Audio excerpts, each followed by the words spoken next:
Salvete, discípuli, soy el tutorísimo, tu profesor favorito, y hoy te voy a explicar Grecia, pero la antigua Grecia. Y para ello, como siempre, nos vamos a valer de esa extensa presentación que os he subido al aula virtual de 300 y pico diapositivas fresquísimas y de los apuntes que me curro todos los meses.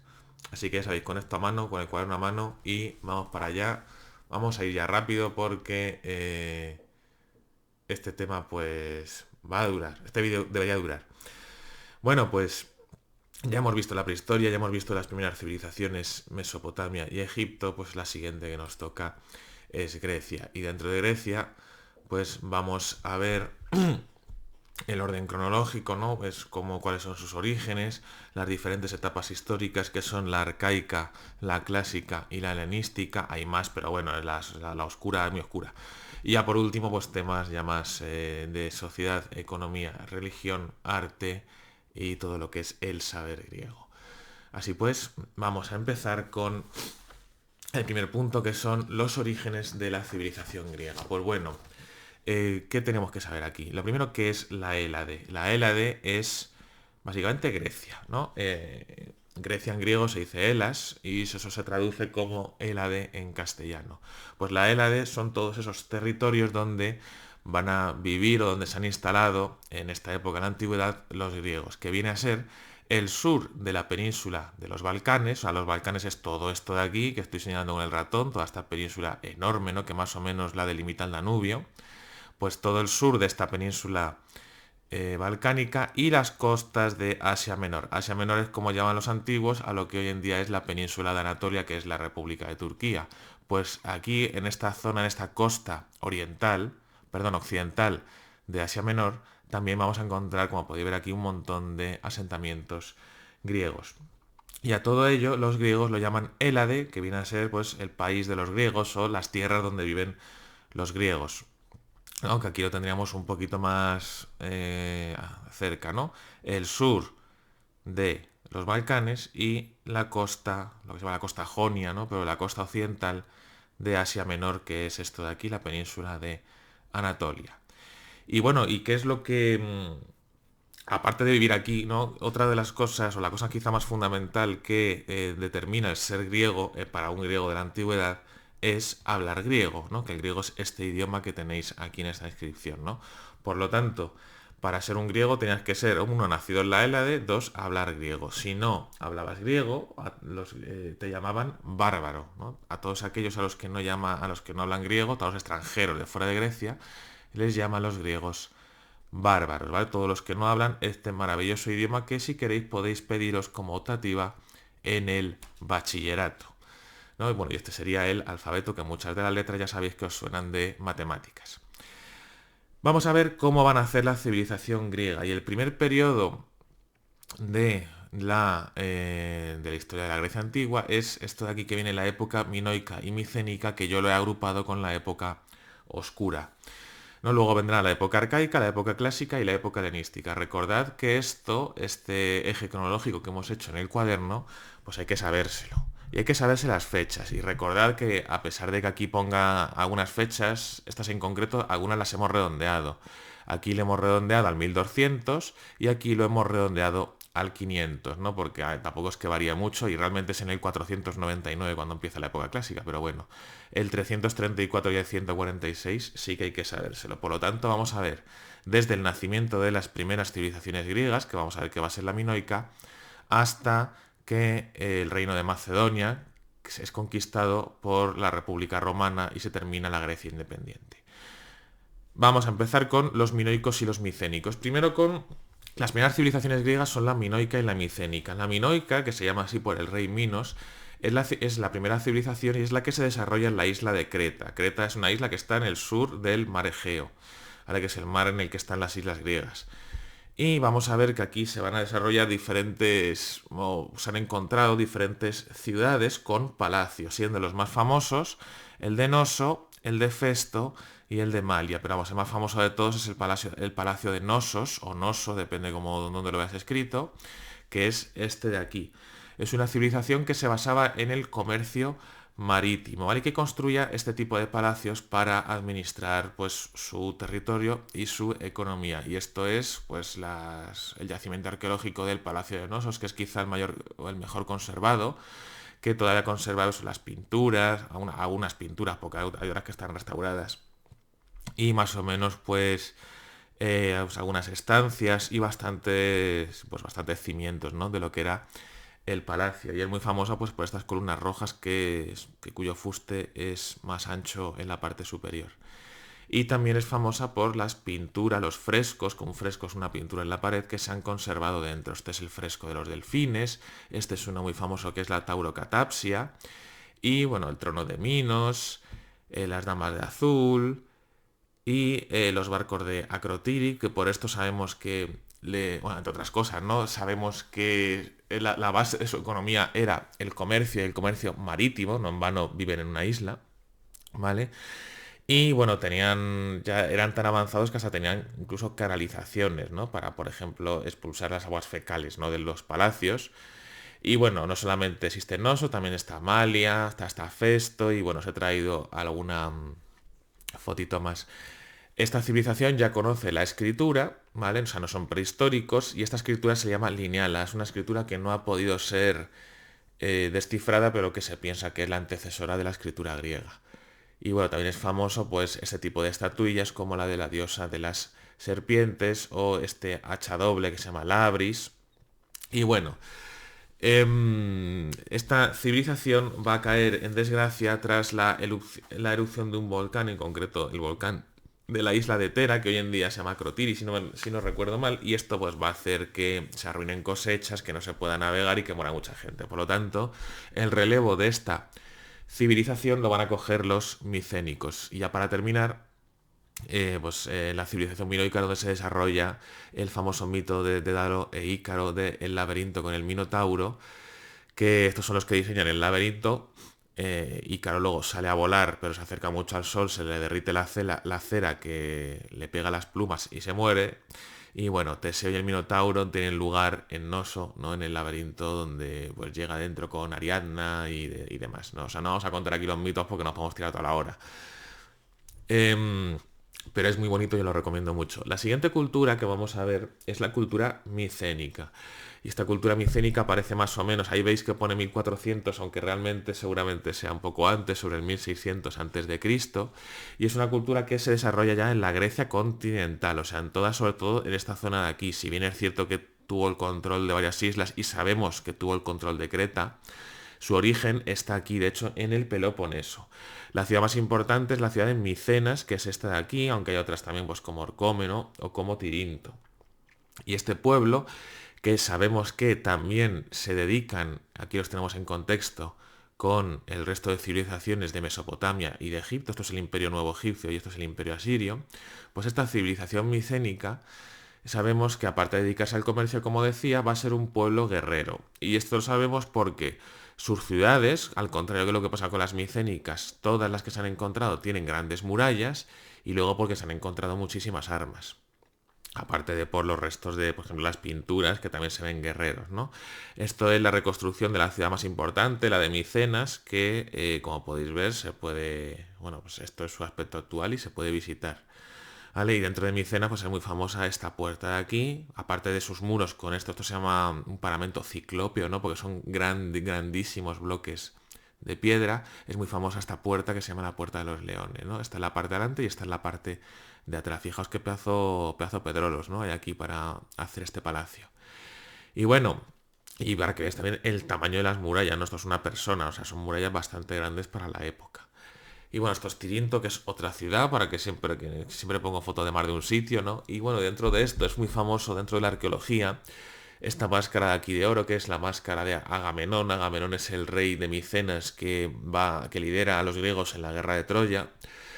Y bueno, seguramente no sea Agamenón, pero bueno, hay que hacer marketing, ¿no? También en la arqueología. Y luego esta armadura, que es muy curiosa porque es muy rara, ¿no? Porque tiene estas fajas horizontales y tiene esta protección del cuello junto con el casco con los colmillos del jabalí, que se le llama la panoplia de Dendra, ¿no? Aparte de ello, pues han encontrado este tipo de tumbas, como este es en concreto el tesoro de Atreo, que son esta especie de túmulos, ¿no? Cubiertos de tierra donde pues se guardarían a los muertos. Esta gente también escribía y tiene un sistema de escritura parecido al anterior que hemos visto en Lineal A. Este se llama Lineal B y este sí que se ha conseguido descifrar, ¿vale? Y se sabe que es un griego antiguo, pero una versión anterior, una versión bastante arcaica. Madre mía, estoy hecho polvo del constipado. Y bueno, es en Micenas, en la época micénica, donde, como ya he dicho, se enmarca el mito de la guerra de Troya, ¿no? Es Agamenón, rey de Micenas, el que va, son los micénicos realmente los que van a, a conquistar Troya por el mito este del juicio de París y demás, que no vamos a relatar aquí, pero que si tenéis curiosidad ya sabéis que podéis leeros la Ilíada y la Odisea, ambas de Homero. Y bueno, aquí esto es lo que yo decía, que es por eso sabemos que son guerreros, aparte por los restos que hemos visto como la panoplia de Dendra, pues porque se han encontrado un montón de fuentes que remarcan el carácter guerrero de este pueblo, como pueden ser estas pinturas, como pueden ser estas hojas de las espadas de bronce micénicas, que tendrían más o menos este aspecto. Estas están reconstruidas, son originales. Y bueno, aquí tenemos más o menos cómo se imaginan los ilustradores que serían estos guerreros micénicos. Veis aquí con la panoplia de Dendra, con este casco de esta de jabalí, la espada que acabamos de ver. Y también sabemos que montaban carros, por ejemplo, porque se han encontrado y se han encontrado pinturitas. Este tipo de escudos que tienen como forma de 8 y demás. ¿Cómo termina la cultura micénica o cómo entran en decadencia? Pues no se sabe con seguridad, aunque una de las teorías que está más, o que se piensa que son más, que pueden ser más plausibles, ¿no?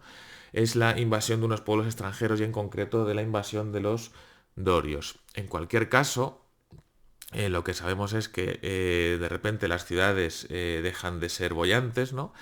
Y, o sea, dejan de ser prósperas, eso significa bollante, y se entra en un periodo bastante en el que hay bastante escasez de fuentes. De hecho, apenas tenemos fuentes históricas, tan solo unas pocas cerámicas. Estas son las supuestas invasiones que tuvieron lugar y que arrasaron con todo el territorio micénico.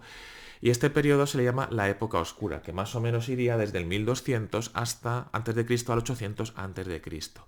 De esta época oscura apenas hay registro escrito y lo que más conservamos son cerámicas y objetos que tienen este tipo de decoración geométrica y por eso se le llama de estilo geométrico. Simplemente hay que saber esto de la época oscura. Y aquí tendríamos un poquito este resumen. Ya sabéis que podéis parar el vídeo para verlo o si no consultar el PowerPoint en el aula virtual. Continuamos con la época arcaica. Y la época arcaica es ya la antecesora de lo que es la Grecia clásica que todo el mundo conocemos. Aquí se sientan las bases de lo que luego va a ser pues esa Grecia clásica y esa Grecia helenística.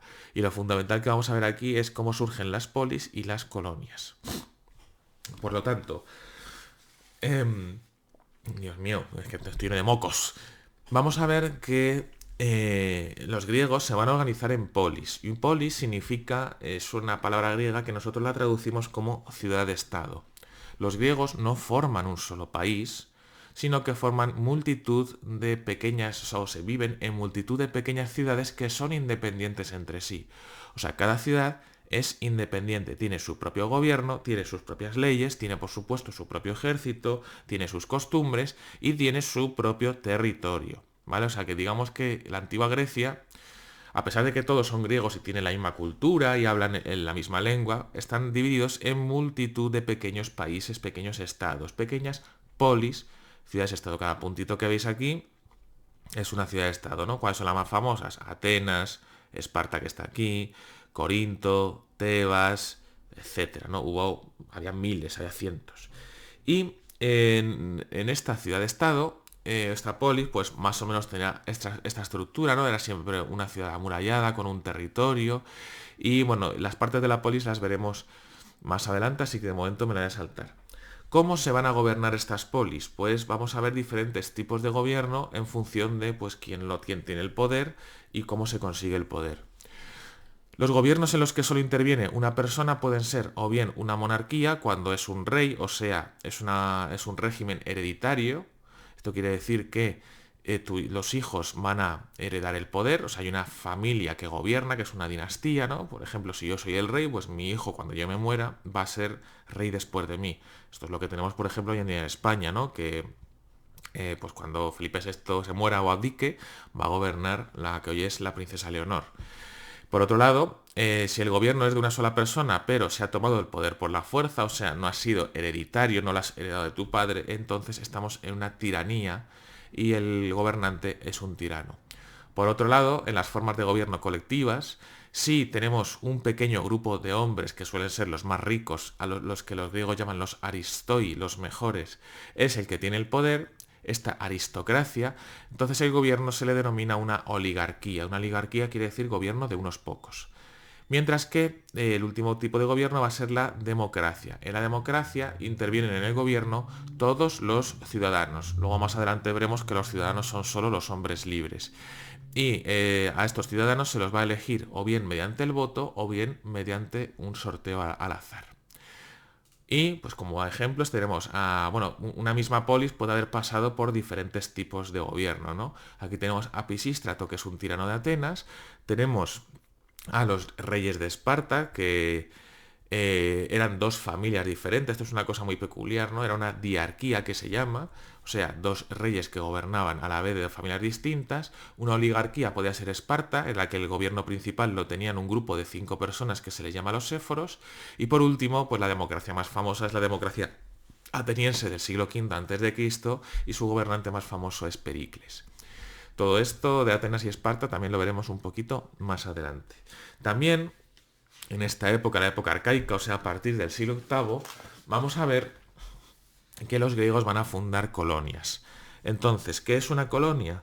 Una colonia es una polis que se funda fuera de la Hélade y está formada por una polis de la Hélade. O sea, es una polis que se funda más allá de los mares con una serie de propósitos. ¿Qué es lo que va a ocurrir? Que cuando se acaba la época oscura hay un resurgimiento, ¿no? Cuando se crean estas polis, ¿no? La economía empieza a volver a ir bien, hay un crecimiento de la población, pero, y resumiendo mucho, digamos que no se puede dar de comer a todo el mundo también porque Grecia es un país muy montañoso y no es muy favorable a la agricultura. Por lo tanto, va a haber gente que va a tener que emigrar. Y esta gente lo que va a hacer es meterse en un barco e irse a lugares lejanos dentro del Mediterráneo para fundar polis nuevas, ¿no? ¿Cuáles son las polis, las zonas en las que los griegos van a establecer sus polis? Pues en 3 grandes zonas. Uno en las costas del Mar Negro, el Mar Negro es este que está aquí, ¿vale? Pues en toda la costa del Mar Negro, sobre todo en lo que hoy es la península de Crimea. Luego, en la zona donde más se instalaron fue en el sur de Italia y en la isla de Sicilia, ¿no? El sur de la península italiana, esta de aquí, y en la parte oriental de la isla de Sicilia, que es esta de aquí.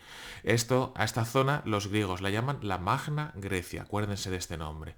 Y por último, la última gran zona es el sur de Francia y las costas mediterráneas de la península ibérica. ¿No? Las colonias más famosas son estas: Masalia, que hoy en día es Marsella, y Emporión, que es Ampurias, aunque luego ha habido alguna más por aquí, ¿vale? También estuvieron en más sitios, ¿vale? Pero estas son las 3 zonas principales que tenemos que conocer.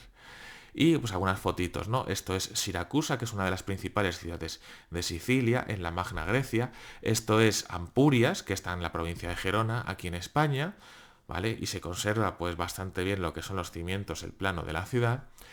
Y como podéis ver, siempre están al lado del mar, siempre los griegos van a establecer sus colonias en la costa y cerca de algún asentamiento indígena para poder comerciar con ellos. Y por último, bueno, esto es lo poco que queda de Masalia, que es la colonia griega de Marsella, y aunque es bastante interesante. Y eso es todo, ¿vale? Lo último que se me ha olvidado mencionar es que la ciudad de origen de las colonias se le denomina metrópolis. Por lo tanto, vamos a hacer un poco de trampa y volver así rápidamente para atrás. Y tenemos que saber que si esto es una colonia, la ciudad de origen se le denomina metrópolis. Tarento es una colonia que la formaron ciudadanos espartanos. Por lo tanto, la metrópolis de Tarento, o sea, la ciudad de origen de donde vinieron sus habitantes, es Esparta. La metrópolis de Tarento es Esparta. ¿Vale? Y volviendo a donde estábamos antes, un poquito de trampita, vamos ya a empezar con lo que sería, aquí tenéis nuevamente el resumen, la época clásica, ¿no? Que es la época más famosa de Grecia. Y esta época clásica va desde, bueno, depende de donde lo mires, ¿no? El 490, que es cuando empieza la Primera Guerra Médica, nosotros lo hemos llevado un poquito más atrás, al año 500, que es cuando empieza la revuelta jonia, pues para que nos sea más sencillo, ¿vale? Esta fecha tampoco es excesivamente relevante que sea tan precisa. Y esta época, que es la época del gran esplendor de la cultura griega, empieza con, bueno, va a empezar y va a terminar con un conflicto bélico, una guerra. En concreto, las guerras médicas. Las guerras médicas se llaman así porque son las guerras de los griegos contra los medos. Y los medos es como llaman a los persas los griegos, ¿no? Los griegos llaman a los persas medos porque vienen de esta zona de aquí, realmente es la dinastía queménida, ¿no? Vienen de esta zona de aquí, de lo que hoy es Irán, que se denomina Media, por eso le llaman las guerras médicas. Ellos no decían que vienen los persas, ellos decían que vienen los medos. Pues los persas, que es como lo llamamos nosotros, fijaos, tenían un pedazo de imperio enorme en el que se incluía pues Egipto, Mesopotamia, todo lo que hoy sería pues parte de la India y Asia Central y por supuesto partes de Europa. ¿Vale? Esto sería la Hélade. Esto está aquí flojito. ¿Vale? Para que lo veamos un poquito mejor, fijaos qué bestialidad de imperio. Pues este imperio, que lo forma Ciro, pues tenían su poder en esta época, en el siglo V, hacia el año 500, tenían bajo su poder a las polis que estaban en la costa de Asia Menor. Estas polis se van a rebelar en el año 499, lo que se llama la revuelta jónica, porque esta zona de aquí es Jonia, y van a recibir el apoyo de dos únicas polis del continente, que son Atenas y Eretria, pero sobre todo Atenas. Esta rebelión va a ser sofocada, pero digamos que los reyes de Persia van a guardarle rencor a los atenienses por haberles ayudado, y es por ello que en el reinado de Darío I de Persia va a ocurrir la primera guerra médica en el año 490 a.C. Lo que veis aquí en verde va a llevar una flota que va a desembarcar en esta zona de aquí del Ática, que es la región de Atenas, y con el propósito de conquistar la ciudad. Hasta ahí va a ir el ejército ateniense para hacerles frente en lo que se conoce como la batalla de Maratón, porque están al lado de la aldea de Maratón y esto es la llanura de Maratón. Pues aquí, junto al mar, va a enfrentarse el ejército ateniense, que era bastante inferior al persa. Sin embargo, como formaban en falange y sus soldados pues eran bastante mejores, finalmente van a conseguir derrotar a los persas, cosa que fue una victoria bastante sonada, ¿no? Estos son reconstrucciones de la batalla de Maratón. Y después de esto está la leyenda de Filipides, que era un soldado griego que fue corriendo a avisar a la ciudad de la victoria y además para que se prepararan para defenderla de la flota persa que se dirigía hacia allá. Y dice la leyenda que cuando llega frente a los arcontes, ¿no? Anuncia la victoria y se desploma muerto. Hoy en día la carrera de maratón se llama así porque esos 42 kilómetros de distancia que tiene de longitud que tiene esa carrera es la distancia que hay entre Atenas y Maratón, que es la distancia que recorrió este señor Filipides. 10 años después, bueno, después de esto los griegos se retiran, ¿no? Derrotados, perdón, los persas se retiran derrotados y 10 años después el hijo de Darío, que se llama Jerjes, que se acuerda todavía de la humillación que ha sufrido su padre, va a invadir de nuevo Grecia, lo que se conoce como la Segunda Guerra Médica, que dura un año del 480 al 479 a.C. Y es la línea roja que veis aquí. Llevó un ejército por tierra, dando toda la vuelta al mar Egeo, y una flota que le acompañaba al lado. Y aquí vamos a ver esta es la guerra más famosa, la guerra médica más famosa, y vamos a ver tres grandes batallas, que son esta de aquí, las Termópilas, van a saquear Atenas, la batalla de Salamina, que es una batalla naval aquí en la bahía de Salamina, y luego finalmente Platea. Vamos en orden. Este es el rey que invade Grecia en la Segunda Guerra Médica, que es Jerjes, y lo primero que tiene que hacer es acceder a lo que es Grecia propiamente dicha, ¿no? Y para ello, esta es una zona muy montañosa, tiene que pasar por un pequeño estrecho, una zona muy estrecha que son las Termópilas. ¿Qué es lo que hicieron aquí? Los griegos pues fueron con una pequeña tropa, entre la que destacan Leónidas y sus 300 espartanos, aunque realmente eran más, y les llevaron aquí para con unos pocos soldados, no 300 sino unos 7000, resistir todo lo que pudieran antes al ejército persa para darle tiempo a reorganizarse al grueso del ejército griego y sobre todo a su flota. Así pues, fueron a las Termópilas, que es esto que veis aquí, aunque en aquella época el agua llegaba más o menos pues por donde está la carretera, el agua está aquí a la derecha, pero llegaba más o menos por esta zona de aquí, ¿no? Un poquito más a la izquierda de la carretera. y tenía zonas en las que era bastante estrecha, ¿no? Entonces, ¿qué pasa? Eso que quiere decir que con unos pocos soldados puedes taponar esa zona y claro, estos aquí se amontonan y se les puede resistir. Finalmente aguantaron unos 3 días, ¿vale? Del 8 al 10 de septiembre, hasta que debido a un traidor que se llama Efialtes les dio un paso por las montañas a las tropas persas y les pudieron rodear por la parte de atrás. Pero bueno, esta parte quizás es la parte más famosa de las guerras médicas, en la que pues es el sacrificio de Leónidas, que es este de aquí, y sus 300 espartiatas, ¿no? Que son los guerreros de élite espartanos. En cualquier caso, consiguieron retrasar el avance de los persas, cosa que luego se vio como fundamental. Y bueno, ahí tenéis una parte del vídeo de la película de 300. Después de esto consiguen acceder a las grandes polis griegas y en concreto Atenas lo que hacen es destrozarla, ¿no? La saquean los griegos y se cargan la Acrópolis. Los atenienses lo que han hecho es han evacuado la ciudad y se han ido a una isla que hay enfrente de Atenas, que es la isla de Salamina. Y es aquí, después de esto, cuando la flota persa va a enfrentarse a la flota griega aliada que se encuentra aquí fondeada. Y en esta batalla, que se llama la batalla de Salamina, esto es como se ve actualmente, los griegos, que son mejores marinos que los persas, les infligen una dura derrota a la flota persa y pues la revienta. Y aquí podéis ver que luchaban en este tipo de barcos de remos que se llaman triremes y luchaban pues básicamente embistiendo los otros barcos o bien abordándolos.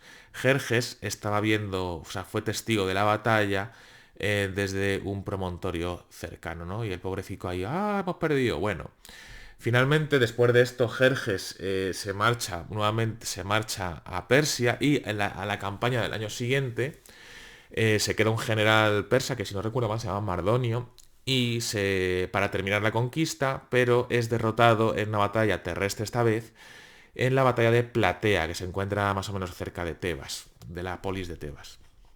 Y después de esta batalla de Platea, en la que la falange hoplítica griega destroza la infantería persa, los persas ya no molestaron nunca más a los griegos. Y después de esto es la época de esplendor griega y van a destacar dos polis entre todas las demás, que son Atenas y Esparta.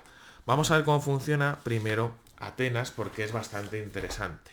En Atenas, en esta época que es el siglo V, se va a establecer un sistema democrático, que ya hemos visto en qué consiste. Y dentro de ese sistema democrático funcionan 4 grandes instituciones. La primera es la eclesía, que es la asamblea de todos los ciudadanos. Fundamentalmente su cometido es votar las leyes. Entre otras cosas, también deciden pues, si van a la guerra o a la paz. Y está formado por todos los ciudadanos, que son todos los hombres libres, y mayores de 20 años, ¿vale? Que hay que ser, los niños no están aquí. Luego tenemos una bulé o consejo de ancianos, que son los que, digamos, llevan los asuntos a la eclesía. La eclesía los vota, pero las que redacta las leyes o discute qué asuntos se van a votar en la eclesía es la bulé. Y esta bulé lo forman 500 ciudadanos que son... he dicho consejo de ancianos, no son consejo de ancianos, es un consejo de los 500, ¿vale? Aunque los ciudadanos que la forman son mayores. Después existen unos magistrados que son los que toman las decisiones del día a día, porque no vas a estar todo el día yendo a la eclesía a votar cosas. Y estos magistrados pueden ser o bien civiles, que se llaman arcontes, o bien militares, que son los generales del ejército, que se llaman estrategas, por eso de ahí nuestra palabra estrategia. Por último, existen unos tribunales populares, o sea, no existen jueces profesionales, sino que hay 6.000 ciudadanos que se eligen por sorteo para que no haya corruptelas de voy a elegir a mis amigos, que son los que se encargan de juzgar los delitos. ¿Vale? Y con todo esto funciona la democracia ateniense. En esta colina, que es la colina de la Nix, que está cerquita de la Acrópolis, es donde se reúne la eclesía y en este podio es donde hablaba el orador que se llama Bema, ¿no? Y esto es lo que queda más o menos de él. Se tendría más o menos esta forma, ¿no? Que tiene en esta maqueta. Y pues aquí está el orador y esto es una clepsidra, que es un reloj de agua, ¿no? Que es el que medía los tiempos que tenía cada uno de los oradores disponibles para hablar. Y aquí es donde se discutían todas las cosas. Por último, bueno, luego tenemos el Buleuterion, que es el lugar donde se reúne la bule. Este es el de Priene, que es que es otra polis, pero porque el de Atenas, he puesto este porque el de Atenas, pues como podéis ver, está un poco hecho polvo, ¿no? Apenas quedan ningunos restos. Por último, pues este es un estrategos ateniense, pues que tiene, pues tiene este casco, que posiblemente sea Pericles, y estos son arcontes, ¿vale? Que se han encontrado en alguno de los frisos. Por último, este es el solar donde se encontraba la Elía, que estaba muy cerca de la Stoa Datalo, que es esto de aquí, y del Ágora de Atenas, y que bueno, seguramente no tendría esta forma, pero como me gusta mucho el Assassin's Creed, pues nos hace una idea de cómo podría ser. ¿Y cómo se votaba en esta Elía? Pues se votaba si tenía una serie de fichas que metías en una ánfora, si tenía el agujero hueco era culpable y si tenía el agujero macizo, o sea, no había agujero, era inocente.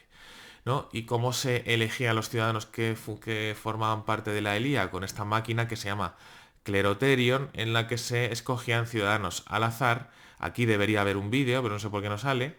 Vale, no, es este vídeo, hay una diapositiva además. Y pues aquí esta señora, si queréis ver el vídeo, te explica cómo funciona el Cleroterion. Por último, hay que saber que aparte de que la mayoría de los cargos se eligen por sorteo y de que los magistrados cobran, los miembros del gobierno cobran un sueldo para que también los pobres puedan formar parte de este gobierno, pues los que traicionaban a estos principios democráticos se les podía expulsar de la polis. Eso se denomina mandar al ostracismo porque cuando mandabas a alguien al ostracismo se escribía su nombre en estos trozos de cerámica que se llaman Ostracon. Y bueno, ya para terminar, el gobernante democrático, el arconte, bueno, el arconte y estratego más famoso que tuvo Atenas en el siglo V es Pericles, que fue el que gobernó Atenas durante gran parte de la guerra del Peloponeso, si bien murió durante una epidemia. Ahora vamos a ver a la otra gran polis, que es Esparta, que se gobierna bajo el nombre o bajo la forma de gobierno de la oligarquía, en la que solo unos pocos gobiernan, al contrario que la democracia ateniense, que gobiernan o que todos los ciudadanos participan. Las grandes instituciones son las siguientes. Tenemos dos reyes, que son los que tienen el poder religioso y militar. Antes hablamos de ellos, cada uno de una dinastía, de una familia diferente. Luego tenemos la Jerusía o el Consejo de Ancianos, que son los ancianos de las familias más prestigiosas y son los que elaboran las leyes, son los que escriben, redactan las leyes que luego va a votar la asamblea. El día a día lo llevan los éforos, que son cinco personas, que son los que básicamente controlan más o menos todas las grandes labores del gobierno. Mientras que por último tenemos la asamblea de ciudadanos, que se llama Apela, en Esparta, y está formada por los hombres libres. Ojo que aquí los hombres libres son bastante menos que en Atenas y son los que eligen a los miembros de la Jerusía y los éforos. ¿Vale? Y pues bueno, aquí simplemente vamos a verles un poquito. Los éforos hay que saber que son 5 magistrados, ¿vale? Son solo 5 estos éforos. Aquí están, por ejemplo, recibiendo a Filipides. La Jerusía son estos ancianos, ¿vale? De las grandes familias espartanas. Aquí están hablando con los 5 éforos. Y los reyes pues forman parte de 2 dinastías. Antes os enseñé un cuadro en el que aparecían los dos. Y estos de las escribas no vestían así, pero bueno. Y bueno, uno de los más famosos reyes de Esparta pues es Leónidas. Y bueno, ¿qué es lo que va a ocurrir? Que después de las guerras médicas hay un periodo de 50 años en el que las polis se van a ir dividiendo en 2 grandes grupos. Las aliadas de Atenas y las aliadas de Esparta. Las aliadas de Atenas se van a llamar la Liga de Delos, porque si no me equivoco esta de aquí es la isla de Delos y es donde se guarda el tesoro de esta liga, ¿no? Todo lo que veis aquí en amarillo son ciudades que están más o menos bajo el control de Atenas, mientras que lo que veis aquí en morado son las ciudades que están aliadas con Esparta y se llaman se llaman la Liga del Peloponeso. Estas 2 grandes alianzas militares van a enfrentarse entre ellas en una guerra bastante larga que se llama la Guerra del Peloponeso y va desde el 431 a.C. al 404 a.C. Pues esta guerra que tuvo un montón de episodios, aquí lo podéis ver un poquito mejor, En un primer momento, la primera mitad de la guerra estuvo a favor de Atenas, ¿no? Porque si bien Esparta tenía un mejor ejército terrestre y lo que hacía era todos los años irles a quemar las cosechas a los de Atenas para que se murieran de hambre, Atenas tenía una flota bastante más poderosa, por lo tanto podía coger alimento del resto de esos estados aliados y podía sobrevivir.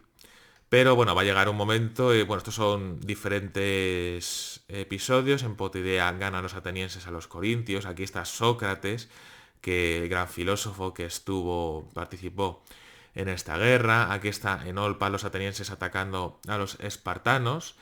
En Pilos, que es un desembarco que hacen a los espartanos. Todos estos son victorias atenienses todavía. Esfacteria, que es la primera y única vez en la que los espartanos se rindieron, los hoplitas espartanos se rinden contra infantería ligera, cosa que fue una humillación espantosa y de hecho luego fueron desterrados todos.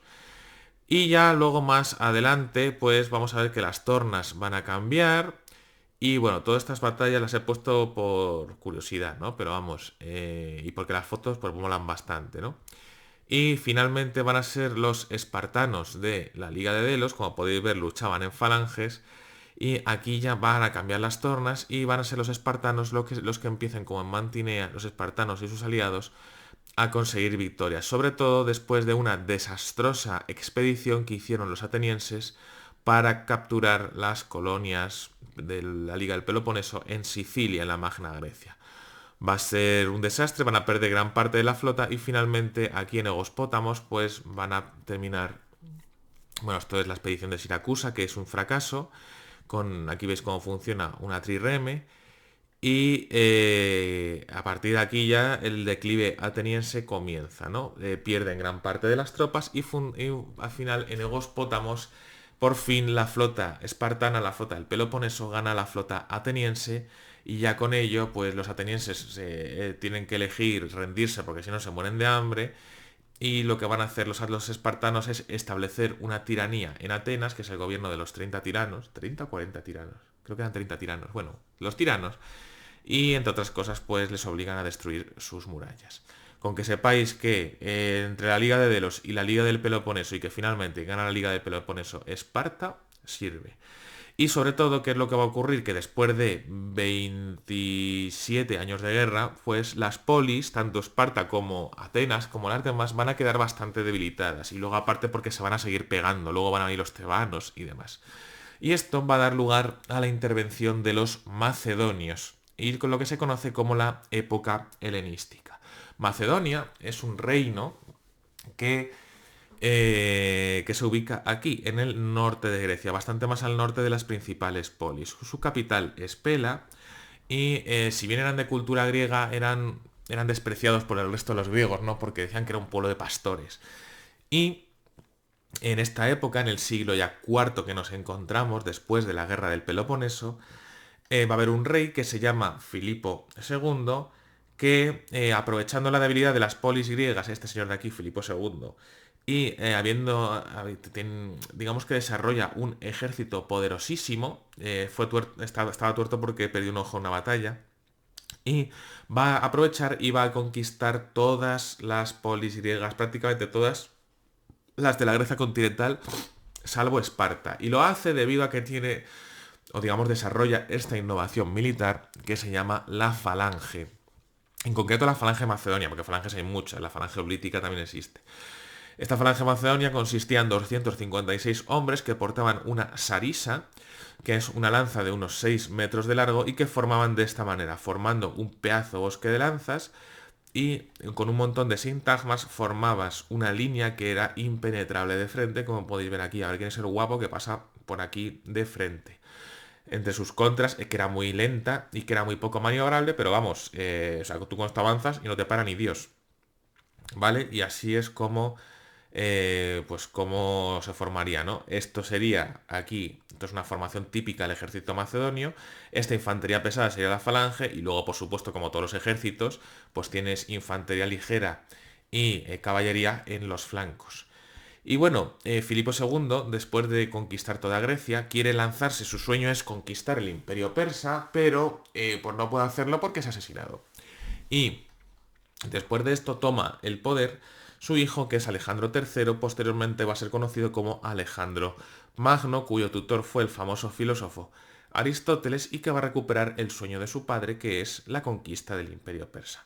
Cosa que va a llevar a cabo a partir del año 334 a.C., que es cuando tradicionalmente se considera que empieza la época helenística, que es el último periodo. Y bueno, esto es la ruta que va a seguir, ¿vale? Se va a tirar 11 añazos, ¿vale? En hacer todo esto, pero vamos, lo va a reventar. Y esta posiblemente sea una de las mayores gestas que militares de toda la historia, ¿no?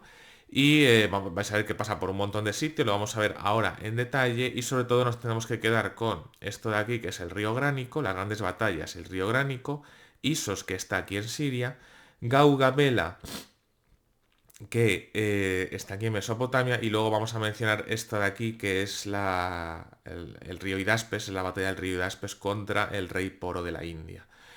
Y bueno, coge con su ejército de unos 40.000 hombres, sale de Pela, cruza el Bósforo y en cuanto se mete en territorio persa va el ejército del sátrapa de aquí de Sardes, va a hacerle frente. Y esta primera batalla es la batalla del río Gránico.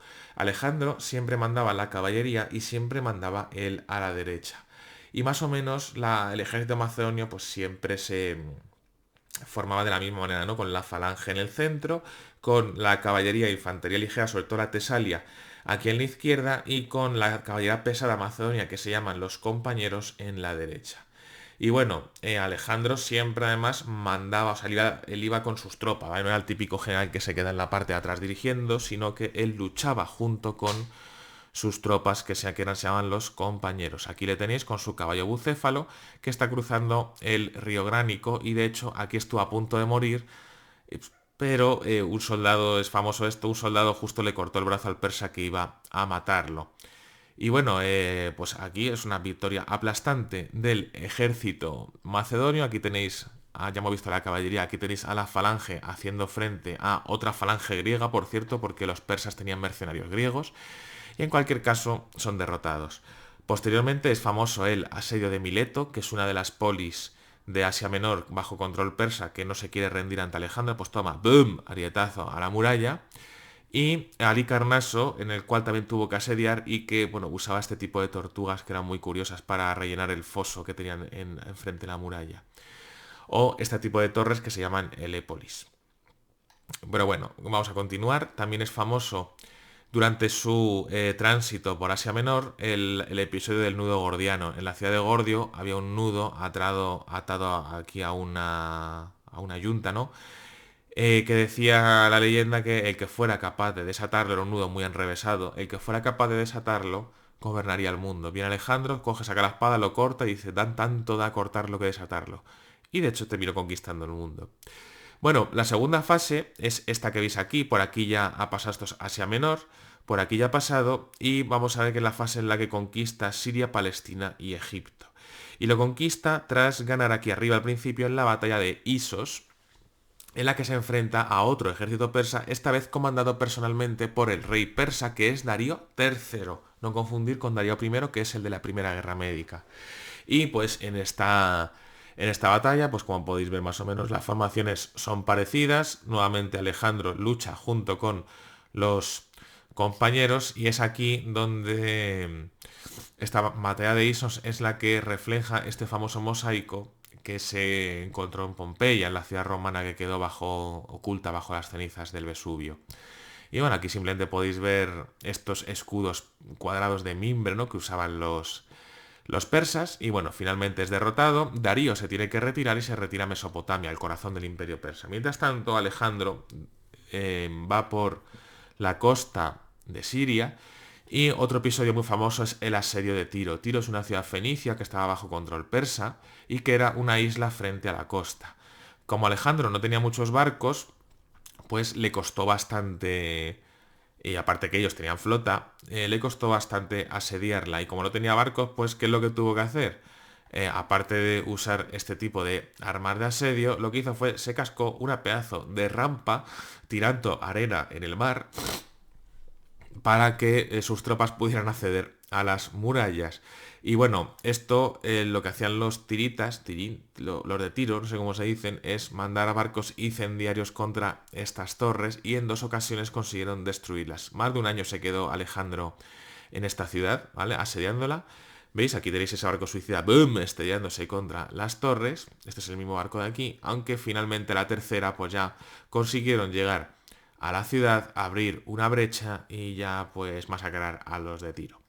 Posteriormente continúa y llega a Egipto. En Egipto también se va a tirar bastante tiempo, es proclamado faraón y funda una ciudad que lleva su nombre, que es Alejandría. Alejandro va a fundar mogollón de Alejandrías durante estos 11 años, pero esta es quizá la única que creo que se ha conservado. Hoy en día es la segunda ciudad de Egipto, de la República Árabe de Egipto. Y... y bueno, es muy famosa por su biblioteca y por su faro que tenemos aquí, ¿no? Esto sería el aspecto que tendría Alejandría en la época ya griega, ¿no? Cuando ya ha sido conquistada por Macedonia.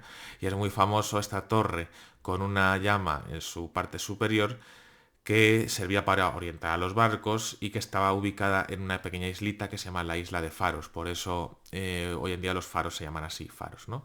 Y esto pues es nuevamente de Assassin's Creed y esto es, pues bueno, es un poco flipado, pero por lo menos la foto pues es bonita. Vale, no vestir así la gente, pero bueno, es lo que hay.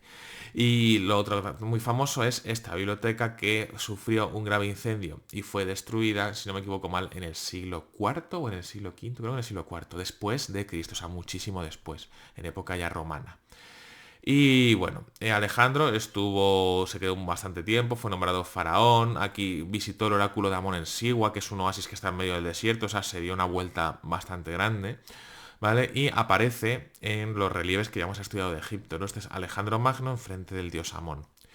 Y también, por supuesto, aparece en los cartuchos jeroglíficos egipcios, porque Alejandro era considerado un faraón. Y ya finalmente nos vamos a la última parte, bueno, o penúltima parte, en la que Alejandro abandona Egipto y ya se mete al corazón del imperio persa, a Mesopotamia. Y aquí tenemos la batalla de Gaugamela, aunque aquí pone Gaugamela, pero bueno, yo siempre lo he escuchado como Gaugamela, en cualquier caso, es la gran batalla contra el grueso del ejército persa. Y esta es la gran victoria de Alejandro Magno, ¿no?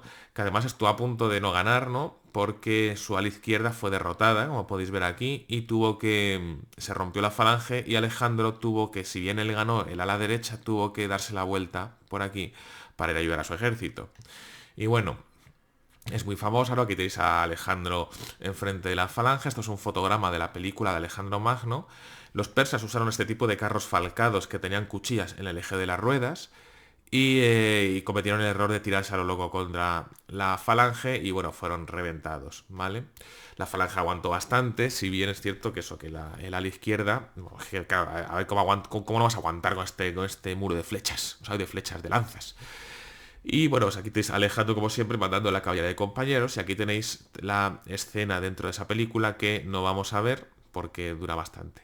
Después de esto, Darío tiene que huir y huye a la zona aquí de la Bactria, la Bactriana, que es lo que hoy sería Turkmenistán, o sea, Asia Central. Y ahí pues Alejandro le va a perseguir, pero le va a matar uno de sus sátrapas, uno de sus gobernadores, y le va a ofrecer la cabeza a Alejandro, cosa que a Alejandro le mosqueó bastante. En cualquier caso, Alejandro se va a tirar 3 añazos dando vueltas por aquí, por esta zona que es una zona muy montañosa, y en los cuales, pues bueno, aquí tenéis cruzando el Hindu Kush, que es una cadena montañosa que está en la zona de Afganistán, ¿no? Y varios episodios, ¿no? Como el asedio de la roca sogdiana. Yo todas estas cosas os las pongo por si tenéis curiosidad de buscarlo, de leer sobre ello, pues lo ponéis en el Google y lo podéis leer. Y finalmente, Alejandro, que quería conquistar el mundo entero, va a llegar a la India. Y en la India, vamos a lo que es la frontera de lo que hoy en día sería Pakistán, que en aquella época era la India, ¿no? El río Indo. Y es famosa la batalla del Hidaspes, en la que se va a enfrentar, la falange macedónica se enfrenta a elefantes, ¿no? Cosa que nunca habían visto. Y bueno, a pesar de ello, de que los elefantes dan mucho miedo, ¿no? Pues sobre todo cuando vienen corriendo hacia ti, pues lo van a derrotar, ¿vale? Porque Alejandro jamás perdió una batalla, aunque aquí es donde le matan al caballo, a Bucéfalo. Una lástima, se puso muy triste. Aquí tenéis al rey Poro rindiéndose a Alejandro y si tenéis curiosidad, pues nuevamente esta es la escena de la película en la que se puede ver. Después de eso, Alejandro quería conquistar la India, pero sus tropas le dicen, oye Alejandro macho, llevamos ya un huevo de años dando vueltas por Persia, hemos ganado todo, hemos derrotado al imperio persa, queremos disfrutar de nuestras riquezas y queremos ver a nuestras familias. Por lo tanto, le obligan a darse la vuelta y regresan a Babilonia. Este regreso fue bastante duro porque tuvieron que cruzar una zona desértica. Y aquí, por ejemplo, aparece Alejandro vertiendo el agua que le habían dado para beber, ya que sus tropas pasaban sed, pues él no quería ser menos. Y por eso tira el agua, vamos. En cualquier caso, murieron bastantes tropas, pero finalmente consiguen llegar a Babilonia. Y en el año 323 a.C., Alejandro muere lo dicen las fuentes, de unas fiebres, y hoy se piensa que puede ser paludismo, ¿no? Después de una noche en la que se pasó un poco, parece ser, con el vino, y muere. Y esto pues va a dar lugar a una gran conmoción, pero eso ya lo veremos ahora mismo. Y este es todo el imperio que consigue controlar Alejandro Magno, visto en todo el mundo, o sea, con el contexto del mundo. Para que os hagáis una idea, este cachito pequeñito de aquí era la República de Roma, en esta época, en el siglo IV, y, y para que veáis que era, posiblemente fuéramos el imperio más grande del mundo en esta época, era bastante grande. ¿Qué va a pasar cuando muera Alejandro? Pues que hay una regencia de pérdicas y enseguida pues va a haber conflicto, ¿no? Estos son cada uno de los gobernadores que dejó a Alejandro, ¿no? Y vamos a ver que varios de ellos van a ser bastante importantes.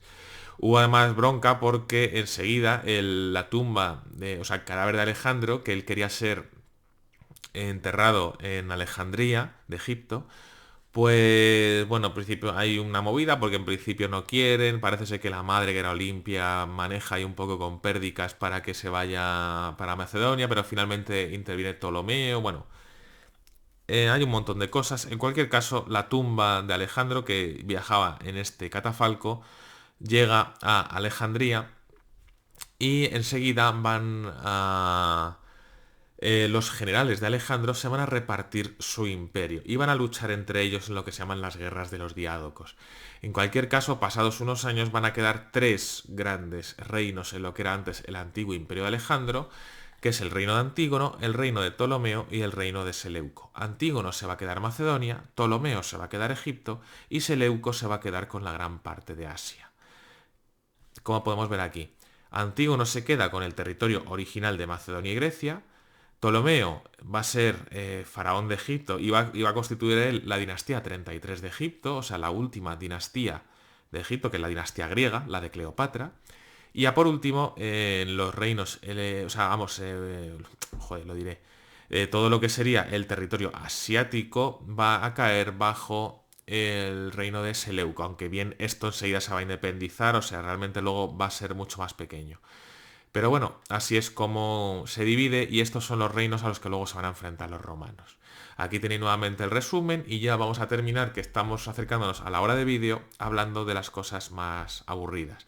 En tema de sociedad, la sociedad griega se divide en ciudadanos y no ciudadanos. Los ciudadanos son todos aquellos hombres libres, mientras que los no ciudadanos son las mujeres, los extranjeros. Ojo, los extranjeros son, aunque aquí aparezca un señor que parece persa, son todos aquellos, se le llaman metecos, y son esos griegos que no son de la misma poli, ¿vale? Recordamos que, hombre, aunque si bien, bueno, a los metecos se les llama a los griegos, y a los que no hablan griego ya sabéis que se les llama bárbaros. Y por último, los esclavos, que ya sabéis que son propiedad de alguien.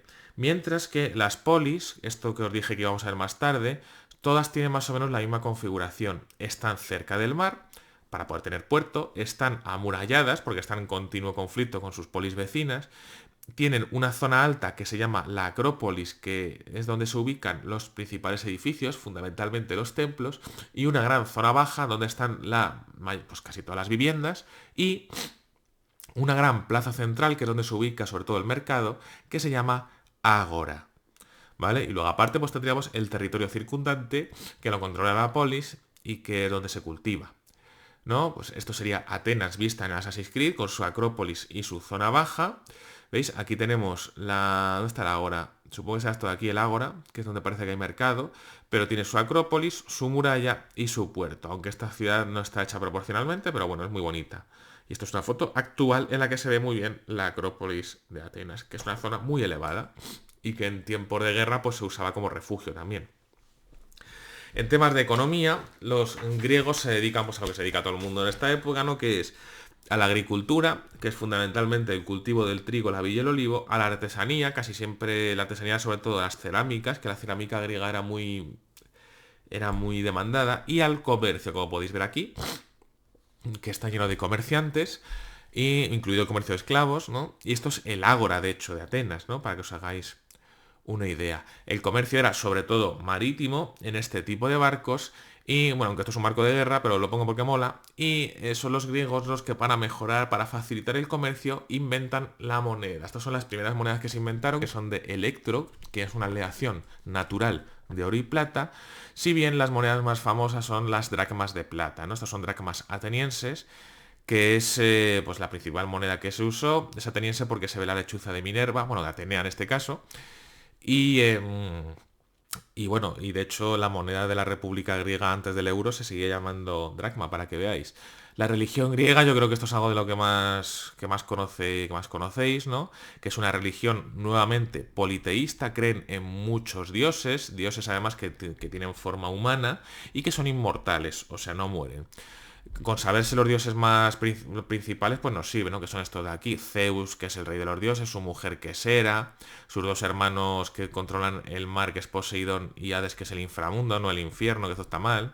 Y luego otro famoso, pues Afrodita, Ares, Apolo, Atenea, ¿no? Etcétera.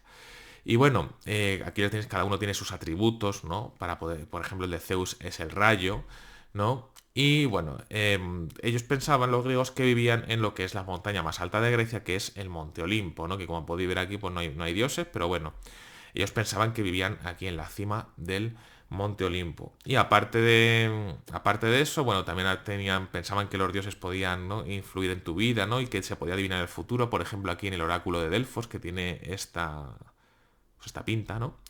Y luego tenemos aparte de esto, también teníamos los héroes, porque los dioses eran muy traviesos y muchas veces bajaban a la tierra e interactuaban con los humanos.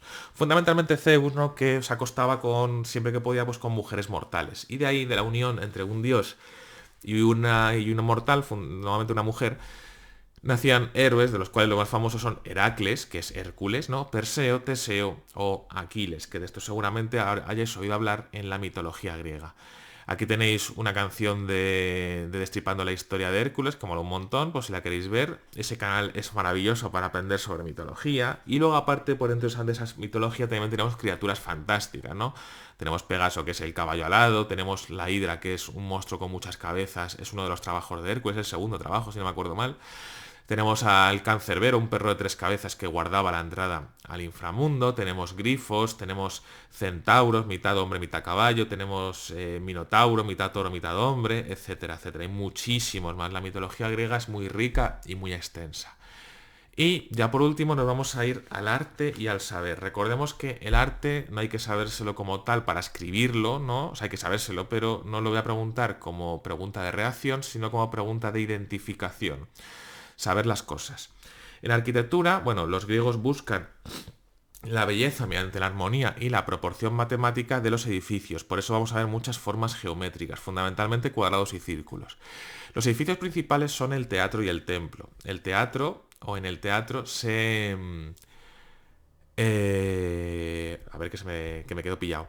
En el teatro se representan obras dramáticas, ¿no? Obras teatrales, y tiene 3 grandes partes. Una parte circular, aunque aquí se vea semicircular, suelen ser circulares, que es la orquestra, donde se ponen los músicos. Una grada que se llama cavea, donde se ubican los espectadores, donde se sienta la gente. Y una escena, que es esta zona elevada donde se representa, donde trabajan los actores, vaya, que, pues eso, que se llama así, la escena. Por lo tanto, cavea, orquesta, me da igual, y escena. ¿Vale? El teatro que mejor se conserva de Grecia es el teatro de Epidauro, que es maravilloso porque además aprovechaban los griegos las laderas de la montaña para construirlos. Y la acústica está tan bien hecha que desde aquí arriba se escucha igual de bien que desde aquí abajo. Nuevamente, cavea, orquestra y escena. Otro teatro, cavea, orquestra y escena, aunque aquí está hecha polvo. ¿Vale?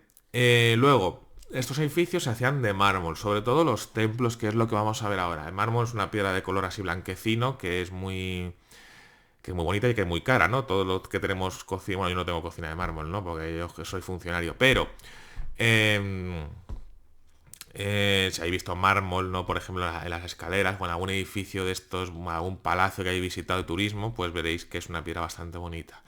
Los templos tienen dos formas, ¿vale? Según la forma, la planta que tengan. Pueden ser de planta circular, que en ese caso se llaman tolos, como este aquí de Delfos, o pueden ser que la forma muchísimo más común, una forma rectangular, como podéis ver aquí, en el Partenón de Atenas. Y luego, siempre se hacían de la misma forma. Se construyen sobre una plataforma de escalones que se llama basamento, que esta palabra que veis aquí, esto se llama basamento de 3 escalones. Luego están rodeados de columnas, que a esto se le llama peristilo, el conjunto de columnas se llama peristilo. Y por último, pues lo cubre una cubierta, ¿no? Que suele ser un tejado a 2 aguas. Y todo ello ricamente decorado con relieves. Nuevamente, madre mía, los mocos. Tenemos un basamento, un peristilo y una cubierta. El resto de palabras, pues esto si vais a segundo bachillerato y escogéis historia del arte, os lo enseñaré, pero de momento no es necesario. Lo que sí es necesario saber es conocer los diferentes órdenes arquitectónicos, que son estos que tenéis aquí. Los órdenes arquitectónicos son estilos a la hora de construir, ¿no? Como podéis ver, todos tienen pues columnas y cubiertas, ¿no? Pero, bueno, arquitrabe se llama esto, pero no todos son iguales. Y hay 3 grandes órdenes u estilos y se les llaman dórico, jónico y corintio. Para ello, para identificarlos, que es lo que quiero que sepáis, el truco está en fijarse en la parte superior de las columnas que se llama capitel, ¿no? Esto de aquí y esto de aquí. Dependiendo de la forma que tenga el capitel, pertenecerá el templo a un orden o a otro, ¿no? Esto de aquí, ¿ves? Esto es el capitel. Por último, antes de ir para eso, por dentro, los templos siempre solían llevar, la mayoría de ellos, no todos, pero casi siempre tenían en su interior 3 grandes estancias, ¿no? Tenemos siempre la estancia más grande, es la estancia donde se guarda la estatua del dios, y se llama naos o cela. Yo prefiero la palabra naos, pero bueno, si veis cela o kela, porque es una palabra latina, pues también es válido. Antes, para acceder a esta naos o a esta cela, tenéis que pasar por otra estancia, que es un vestíbulo, que es por la que se entra al templo, y esto, como está antes de la naos, se le llama pronaos. Y ya por último, la estancia que veáis cerrada, aunque aquí no se ve muy bien, la estancia que veis cerrada y que suele estar en la parte de atrás, es la estancia donde se guardan los tesoros del templo, donde se guardan las ofrendas que hacen los fieles, ¿no? Y a esto se le llama opistódomos. Sin la H está de aquí, pero bueno, si lo ponéis con H tampoco está mal porque es una transliteración literal del griego. ¿Vale?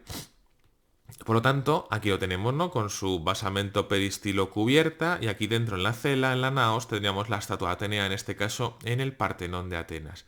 Volviendo a los órdenes, tenemos que saber que si el capitel que tiene es un capitel así muy sencillo, con una pieza así semicurva y con una loseta rectangular, se le llama estilo dórico.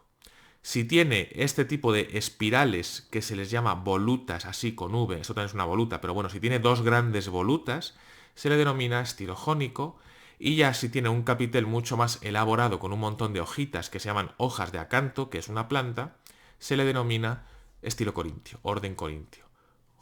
Dórico, jónico y corintio, ¿vale? Vamos a ver algunos ejemplos. El Partenón de Atenas es un templo dórico. El de Festo en Atenas es dórico. Poseidón en Paestum, que es una polis de Italia, dórico nuevamente. Fijaos esta pedazo de loseta rectangular. Dórico nuevamente, el de Hera, que está al lado, de hecho, este es el anterior. Luego tenemos otro tipo de templo. Este es un templo muy particular, muy pequeñito, que es el templo de Atenea Nike en Atenas, cuyo orden es jónico, como podéis ver aquí. O el Erecteion, que también está en la Acrópolis de Atenas, que también es jónico. Aunque si bien es cierto que este templo es famoso por el pórtico de las Cariátidas, ¿no? Aquí el fuste de las columnas son mujeres. Y por último, aquí tenemos el templo de Zeus Olímpico en Atenas, que es un templo de orden corintio. Aquí podéis ver las hojas de acanto. ¿Vale? En escultura tenemos que saber que se hacen principalmente de mármol y de bronce. casi siempre de mármol, ¿vale? Y hay tres grandes periodos. Tenemos, igual, simplemente con que sepamos identificarlas me vale. En la época arcaica se hacen este tipo de esculturas, hombres desnudos y mujeres vestidas, y son esculturas muy esquemáticas, con muy poco detalle, muy rígidas, si os fijáis están como muy quietos, ¿vale? No hay sensación de movimiento. Y pues los rostros son bastante esquemáticos, ¿no? Fijaos, o sea, el pelo no tiene apenas detalle, es una cuadrícula. ¿Vale? Y este tipo de escultura es típico de la época arcaica y como podéis haber notado, tiene mucha influencia del arte egipcio, que también es muy rígido. Ya en la época clásica, que se desarrolla durante la época clásica, vamos a ver este tipo de escultura en la que ya vemos bastante más detalle y se rompe esa rigidez que hemos visto anteriormente, ¿no? Ya podemos ver un poco algo de movimiento, aquí se ve sobre todo en el discóbolo, pero por ejemplo en estos dos, este es el Doríforo, este es el Messi Dioniso Niño, en el que ya veis que ya doblan un poquito las rodillas, dan un pequeño paso, hay cierto movimiento, ya doblan los brazos o levantan los brazos, entonces ya aquí hay cierto movimiento, tampoco hay mucho, y ya pues la musculatura ya veis que está mucho mejor, mucho más trabajada y demás, o estos que vemos aquí, ¿no? El apoxiomeno, por ejemplo, que ya dejan de ser simétricas completamente y ya se puede intuir algo de movimiento. Esto sería la época clásica. Destaca esta estatua que es una réplica de la estatua de Atenea que podía haber estado dentro del Partenón de Atenas, que estaba hecha de oro y marfil. Esta es una excepción que os he puesto, ¿vale? Pero sería de la época clásica. Por último, en la época helenística, aquí lo que se ve sobre todo es el pathos, ¿no? Que es el sentimiento, ¿no? Aquí vamos a ver ya esculturas que tienen bastante más, no son tan rectas, aunque quizá alguna todavía lo está, la Venus de Milo o la Victoria de Samotracia, pero por ejemplo en esta Venus vemos ya que tiene mucho más movimiento, ¿no? Esta parece que se acaba de agachar, el brazo por aquí, el cuello totalmente girado, pero sobre todo vamos a ver que se ven, digamos, ya ahí se ven mucho más los sentimientos, ¿no? El dolor, la tristeza, la angustia que se ve, por ejemplo, en este maravilloso Laoconte y sus hijos, ¿no? Que están siendo asesinados por una serpiente. Y sobre todo se distinguen porque vamos a ver grupos, ¿no? Cuando veamos escultura en la que hay más de una persona, es siempre escultura helenística, ¿no? Tanto como en este Laoconte como en este grupo del toro Farnesio, ¿no? Y fijaos que aquí sí que hay muchísimo más movimiento, fijaos cómo se contorsiona Laoconte o cómo intentan, ¿no? Cómo se ve que parece ser que da la sensación de que están haciendo fuerza, ¿no? Para domar a este toro. Y esto sería la escultura helenística. Dentro de la pintura es muy sencilla porque tenemos muy poca pintura dentro de los griegos y la mayoría se ha conservado en la decoración de las cerámicas, porque cerámicas produjeron muchísima. Hay dos grandes tipos de pintura, que es la cerámica de figuras rojas sobre fondo negro, como esta que vemos aquí, y la contraria, que sería la figura de cerámicas negras sobre fondo rojo, que es esta que vemos aquí. Este jarrón en concreto es bastante famoso. Y ya está. Por último, muy rápidamente, si bien esto no entra para el examen, saber un poquito pues, qué sabían los griegos, porque los griegos son la cuna de Occidente. Solo es en los griegos, en Grecia, donde nace la filosofía, siendo Sócrates, Platón y Aristóteles los filósofos más famosos, y hubo un mogollón más. Y la filosofía lo que intenta es explicar el mundo de una manera racional, o sea, dando explicaciones hasta cierto punto científica, ¿no? Si se puede, digamos, explicaciones que tengan sentido y no simplemente acudir a los dioses, ¿no? Que es lo que se hacía antes, ¿no? Y bueno, Sócrates fue famoso porque se suicidó con la cicuta y luego aparte los griegos destacaron en diferentes campos, ¿no? Por ejemplo, en la física, ¿no? Como puede ser Arquímedes y también en las matemáticas, ¿no? Con el famoso episodio de la corona y la bañera cuando grita Eureka para calcular los volúmenes. Hipócrates, que fue el médico más famoso de los griegos, hoy en día se hace este juramento hipocrático cuando te gradúas de medicina. Eratóstenes, que era un matemático, bueno, y en concreto astrónomo, y fue el que consiguió calcular el, el perímetro de la Tierra simplemente con un palo y un pozo, ¿no? Esto si tenéis curiosidad, aquí os he dejado un vídeo de Carl Sagan, que Carl Sagan es Dios, ¿vale? Su programa Cosmos, esto lo conocerán vuestros padres quizá, o si no vuestros abuelos.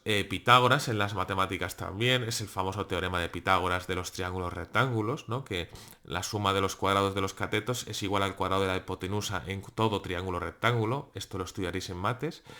Y luego los griegos dentro del arte, pues los griegos son los que inventan el teatro, ¿no? Las tragedias y las comedias, siendo sus autores principales Esquilo, Sófocles, Eurípides y luego para las comedias Aristófanes. En literatura destaca el gran autor es Homero, ¿vale? Que es el que hace las dos grandes epopeyas griegas, que son la Ilíada y la Odisea. La Ilíada narra la guerra de Troya, y esto es lo que os contaba antes, ¿no? El juicio de París, que se elige a Afrodita como la mujer más bella, lo que le da a Helena de Troya. Helena de Troya es la cuñada de Agamenón, rey de Micenas, que entonces empieza la guerra de Troya. Aquí entran un montón de héroes como Aquiles, que aquí se le está haciendo invulnerable cuando se le sumerge en el lago Estigio, excepto el talón. Bueno, hay un montón de cosas más. Yo os recomiendo mucho su lectura porque además hay versiones juveniles. Y luego la otra gran obra es La Odisea, porque en griego Ulises es Odiseo, y narra el viaje de vuelta de Ulises, que es el que se inventa lo del caballo de Troya, a Ítaca, que es su ciudad natal. ¿No? Que le pasa de todo, ¿no? Y fue un famoso el episodio de las sirenas en el que se tiene que atar al mástil de su barco, o el del cíclope Polifemo, que era un monstruo que lo quería matar, que solo tenía un solo ojo, o también a la vuelta con su mujer Perséfone, perdón, Penélope, que era pretendida por un montón de, claro, llevaba a su marido 10 años fuera, bueno, estuvo 20 años fuera, era pretendida por un montón de, pues, de pretendientes, ¿no? Y hasta aquí sería todo este tema. Aquí tenéis el resumen. Recordad sobre todo la parte esta de aquí, que hay que saber identificar. Si te pongo una imagen, tienes que saber identificar en arquitectura, pues qué es las partes y los órdenes, en escultura a qué periodo pertenece, y en pintura, pues bueno, pintura no tiene mucho misterio. Y ya con esto terminamos con este fragmento de un poema que se encuentra en las Termópilas, que dice así: caminante ve a Esparta y di a los espartanos que aquí yacemos, yacer estar tumbado, estar muerto, por obedecer sus leyes, ¿no? Es un poema muy bonito en recuerdo de los 300 espartanos de Leónidas, que por cierto a Leónidas es el que tenéis en la portada de los apuntes. Y con esto terminaríamos este tema. A ver, 1 hora y 11 minutos. ¡Qué maravilla! Y esto para primero de la ESO. Bueno, espero que este vídeo os haya ayudado para entender alguna parte, pues que no os haya quedado clara. Y nos vemos en el próximo, que será la antigua Roma. Si este vídeo dura 1 hora y pico, en el de Roma lo vais a flipar. Muchas gracias por verlo. No olviden suscribirse, que me hace mucha ilusión. Y nos vemos en el próximo. Adiós.